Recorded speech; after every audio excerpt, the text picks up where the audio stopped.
Economy थोड़ा सा tough subject माना जाता है जनरली।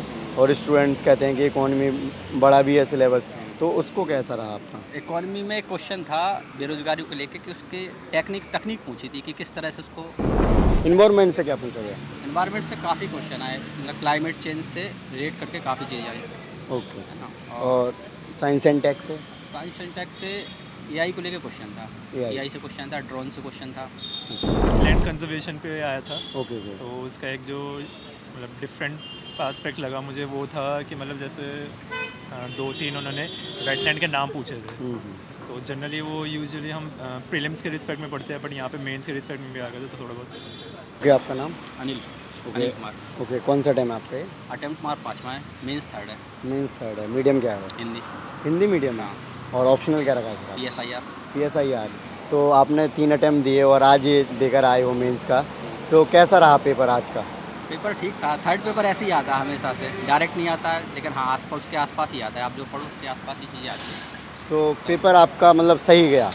पेपर हाँ ठीक है, पूरे क्वेश्चन किए, अब बाकी देखो क्या होता है। तो पूरे जो क्वेश्चन आप बता रहे किए हैं, तो आपने अपने सेटिस्फेक्शन के अकॉर्डिंग पूरे कर पाए? हाँ, मतलब या फिर ऐसा- ऐसा लगा किसी को मतलब थोड़ा बहुत कोई करा? क्वेश्चन ऐसा नहीं था कि जो पता ना हो, सब कुछ पता था, कुछ ना कुछ सब में पता था। हम्म, अब 100% तो वैसे नहीं, कुछ ना कुछ चीज़ें भूल ही जाते हैं। हाँ राइट, ऑब्वियसली बात है। हाँ। इन्वायरमेंट से क्या पूछा गया? एनवायरमेंट से काफ़ी क्वेश्चन आए, मतलब क्लाइमेट चेंज से रिलेट करके काफ़ी चीज़ें आई, ओके। है ना। और साइंस एंड टेक से?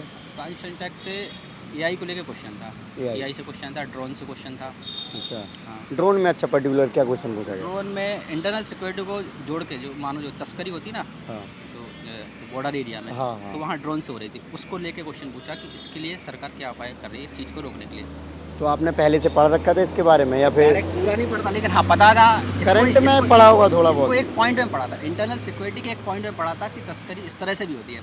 अब इसको लेकर उन्होंने पूरा क्वेश्चन बना दिया, है ना। ओके। तो अब वो तो तुरंत ही सोचते हैं कि इसमें क्या क्या कर सकते हैं। हाँ, जैसे क्वेश्चन ना करंट डायरेक्ट तो वैसे ओरिएंटेड। क्वेश्चन नहीं आते सारे। हाँ हाँ, जैसे क्वेश्चन कभी कभी करंट ओरिएंटेड पूछे जाते हैं, तो अभी आपको क्या लगा कि कितने क्वेश्चंस इस तरीके से आए होंगे? अब आज करंट देखो, ड्रेन जैसे ड्रोन है, एआई है, तो करंट ही हाँ करंट ही है ना। तो अब obviously। ये करंट से या तो स्टैटिक भी बोल सकते हैं कि भाई एआई आप पढ़ते हो, या फिर इसको करंट से भी, जी। है ना। तो आपस में ये बिल्कुल ऐसा नहीं है कि देखो हिस्ट्री जैसा नहीं है सब्जेक्ट, हाँ है ना। इसमें जो क्लाइमेट एनवायरनमेंट है ना, जो हाँ। टेक्नोलॉजी है, जो इकोनॉमिक्स है, ये बिल्कुल करंट से बहुत ज़्यादा जुड़ी चीज़ है ना। तो Right। इसमें ऐसा नहीं है कि आप स्टैटिक पढ़ लो और बस भूल जाओ, मतलब आपको Okay। करंट से जोड़ना पड़ेगा इन चीज़ों हाँ, को। जैसे कि जो डिजास्टर मैनेजमेंट है उससे क्या क्वेश्चन पूछा है? क्योंकि इस बार देखा बारिश हुई तो हमारी इंडिया में काफ़ी जगह बाढ़ आई, प्रॉब्लम्स डिजास्टर हुए। मैनेजमेंट को लेकर बांध से क्वेश्चन था, जो बड़े बांध है, बांधों के टूटने से जो हाँ जो बाढ़ वगैरह आती है ना, उसको लेकर क्वेश्चन था। राइट। हाँ। तो उसमें क्या मतलब आप तो वैसे ही पढ़ा भी नहीं होगा तब भी पे सही से कर दिया होगा? तो अब कुछ चीज़ें तो अब लिखनी पड़ती है, जैसे अब उसमें भाई जैसे बांधों की सेफ्टी के लिए, हाँ। है ना। तो अब उससे रिलेटेड कि भाई सेफ्टी के मेजर्स नहीं उठाए जाते हैं, अनदेखा कर दिया जाता है, टेक्नोलॉजी का यूज़ नहीं करते। हाँ। ये सब पॉइंट लिखने पड़ते हैं। ओके। हाँ, जैसे कि आप हिंदी मीडियम से हैं, तो साइंस एंड टेक के जो पोर्शन हैं, तो आपको कहीं कठिनाई समझ आती है उनको पढ़ने नहीं, में या फिर सॉल्व करने में? उसमें देखो टेक्निकल चीज़ वो तो एप्लीकेशन पूछते हैं। एप्लीकेशन तो आप थोड़ा बहुत दिमाग या थोड़ा बहुत ही पढ़ा रहेगा, तो काफ़ी चीज़ें व्यवहारिक होती है ना। तो थोड़ा बहुत पढ़ा हुआ है, तो थोड़ा बहुत चीज़ें थोड़ा सोच के, समझ के, हाँ, हाँ। इस तरह से क्वेश्चन किया जाता है। देखो डायरेक्ट तो वैसे भी कुछ नहीं आने वाला हाँ है ना। इस पेपर में तो बिल्कुल ही नहीं आता है। Okay okay. इकोनॉमी थोड़ा सा टफ सब्जेक्ट माना जाता है जनरली। और स्टूडेंट्स कहते हैं कि इकोनॉमी बड़ा भी है सिलेबस, तो उसको कैसा रहा आपका? इकोनॉमी में क्वेश्चन था बेरोजगारी को लेके कि उसके तकनीक पूछी थी कि किस तरह से उसको। अब ये तो डायरेक्ट नहीं पता था, ये तो लिखा है। हाँ। बाकी चीज़ जैसे एग्रीकल्चर में ईटेक को लेकर क्वेश्चन था, तो हाँ। ये बहुत जनरल सा क्वेश्चन, मतलब ये तो पढ़ा था, है ना। इसके अलावा MSME को लेकर क्वेश्चन आया था, है ना। इसके अलावा और क्या था, हाँ, क्रॉप पैटर्न को लेकर क्वेश्चन था ना, किस तरह बदल रहा है। उसमें 2 फैक्टर पूछे थे कि विपणन के कारण किस तरह बदल रहा है और उपभोग के कारण। तो आपको क्या लगता है कि हिंदी मीडियम में PSIR ऑप्शनल कितना अच्छा है? ठीक है, मेरे अभी फ़िलहाल मार्क्स तो नहीं आए, एक बार मेरे 220 आए थे, एक बार 203 आए हैं। अच्छा। हाँ, तो मुझे ऐसा लगता है, लेकिन मेरे आंसर राइटिंग उतनी नहीं की थी। बाकी आ सकते हैं, मतलब नॉर्मल वैसे भी जैसे हिंदी साहित्य में भी 250, 250, 260 हाँ। बच्चे सेलेक्ट हो जाते हैं। हाँ इसमें भी उतने आ सकते हैं, आ रहे हैं लोगों के। है ना? अच्छा, जैसे आपने तीसरा मेंस दे रहे हो, तो इसके पहले जो 2 मेंस दिए हैं उसमें आपको कहाँ कमियां नजर आई कि आपके साथ ये कमियां थी? एक तो आंसर राइटिंग को लेकर, दूसरा था कंटेंट को लेकर। हाँ। कंटेंट बहुत ही सतही था, मतलब फैक्ट वो जो होता है तथ्य कंटेंट जो ठोस वो नहीं थे। इस बार थोड़ा मतलब इस पे काम किया है, अब देखो क्या होता है। सो जैसे कि आप कंटेंट के बारे में बता रहे हो, तो टेस्ट सीरीज वगैरह भी लगाई आपने इसकी? हाँ, मैंने दृष्टि का मेंटरशिप बैच है उसको ज्वाइन किया है। तो उसकी हेल्प से लगा इस बार मेंस में कुछ इम्प्रूवमेंट हुई है? हाँ, जैसे आंसर राइटिंग वगैरह की थी, और कुछ जैसे आंसर राइटिंग जो क्वेश्चन आते हैं तो कुछ पॉइंट वहाँ से आ ही जाते हैं। हम डायरेक्ट क्वेश्चन नहीं आते लेकिन उसके आसपास ही आते हैं, तो वहाँ जो लिखा था वो चीज़ें कुछ ना कुछ याद रह जाती हैं यहाँ पे, है ना, तो वो यहाँ पे भी यूज होती हैं। ओके, जैसे हिंदी मीडियम में क्वेश्चन के ट्रांसलेशन वगैरह कभी कर दिया जाता है, तो उससे कोई प्रॉब्लम होती है? ट्रांसलेशन का तो अभी तक दिक्कत नहीं हुई, अभी मतलब जो 3 पेपर दिए अभी तक तो कोई दिक्कत नहीं हुई है। ओके, और जो ये पेपर दे के आते हो, जब पेपर लिख रहे होते हो तो अगले क्वेश्चन का जो प्रेशर होता है वो सारी चीज़ें कैसे मैनेज करते अब वो पता नहीं, वो अपने आप होती है। हो? अच्छा, आप प्रेशर इतना तो सोचने का टाइम ही नहीं होता है हाँ, हाँ। कि भाई कैसे मैनेज हो रहा है। ओके, जैसे आपका तीसरा मेंस है और 5वां अटेम्प्ट है आपका ओवरऑल, आपको करीब 5-6 साल हो गए तैयारी करते, कम से कम 6 साल हो गए होंगे, है ना? तो इतने टाइम तक आप अपने आप को कैसे मोटिवेट रख पा रहे हो और बार बार आप मेंस लिख रहे हो, एग्ज़ाम दे रहे हो कि इस बार हो जाएगा, चलो लास्ट टाइम शायद मैंने ये गलतियाँ कर दी थी या फिर ये कमी कर दी थी, ऐसा कुछ?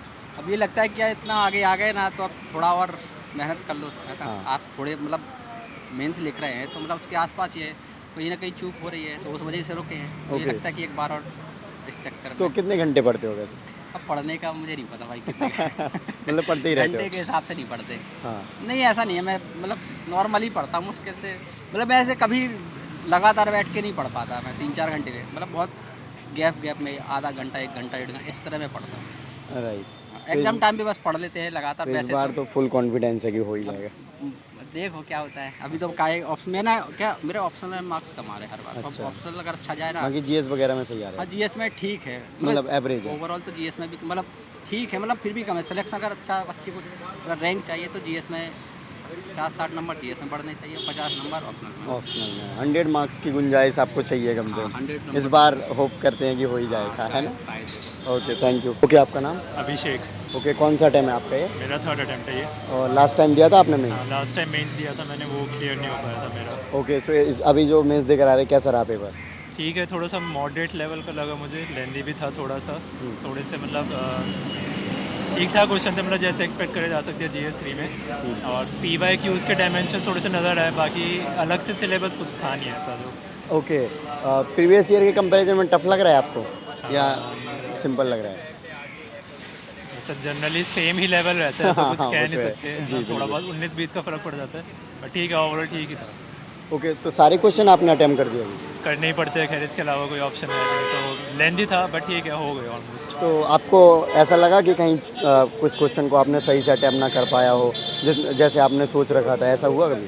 हाँ, मतलब कुछ ऐसे डिफरेंट क्वेश्चन थे जो यूजुअली ऐसे करंट अफेयर में इतनी जल्दी न्यूज़ में आते नहीं है, तो 2-3 क्वेश्चन ऐसे थे कि हाँ जिसमें लगा कि थोड़ा और बेटर कर सकते थे। ओके, सो जैसे कि इन्वायरमेंट है, इन्वायरमेंट में प्रीलिम्स से रिलेटेड प्रीलिम्स में भी बहुत ज़्यादा क्वेश्चंस आते हैं, तो इन्वायरमेंट को कैसे आपने टैकल किया? प्रीलिम्स के बेस पे कर दिया इस बार की प्रीलिम्स में अच्छे से पढ़ाई कर रखे थे, सो मेंस भी हो गए?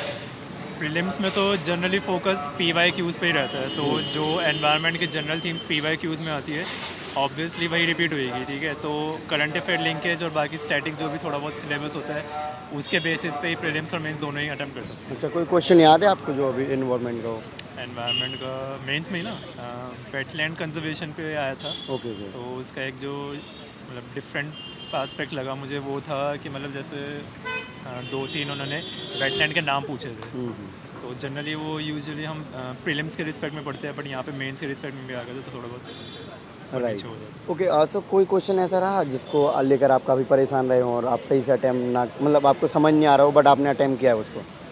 हाँ, 2-3 क्वेश्चन थे ऐसे, एग्जैक्टली याद नहीं आ रहा कौन से थे, बट हाँ थे ऐसे डेफिनेटली और क्वेश्चन। साइंस एंड टेक में क्या पूछा गया? क्योंकि साइंस एंड टेक जनरली जो ह्यूमैनिटीज़ बैकग्राउंड के होते हैं तो वो सोचते हैं हमारे लिए उतना अच्छा नहीं जाएगा ऐसे करके। साइंस एंड टेक में मेनली करंट अफेयर बेसिस पे ही आया था, जैसे चंद्रयान 3 बड़ी काफ़ी न्यूज़ में था, वो आया था, और आर्टिफिशियल इंटेलिजेंस जैसे अभी ChatGPT भी न्यूज़ में था, तो ये तो मतलब ऑलमोस्ट एक्सपेक्टेड करंट अफेयर के ही लाइन्स पे ही क्वेश्चन आते हैं। Okay, right. जैसे इकोनॉमिक ग्रोथ देखा जाए, जो हमारी जीडीपी है वो बढ़ रही है, जैसे कि अगर हम देखें रिसोर्सेज जो बताते हैं एजेंसीज, तो इस तरीके से कुछ क्वेश्चंस आए हैं क्योंकि इकोनॉमी में काफ़ी जैसे लॉकडाउन ही अभी चल ही रहा था, उसकी वजह से इकोनॉमी डाउन हुई फिर अप हुई, तो इससे रिलेटेड पूछे गए। MSMEs के ऊपर क्वेश्चन आया था, लेकिन MSMEs वैसे जनरली हमेशा ही न्यूज़ में रहते हैं, तो ठीक है, करंट अफेयर्स के साथ ही लिंकेज कह सकते हो उसको भी।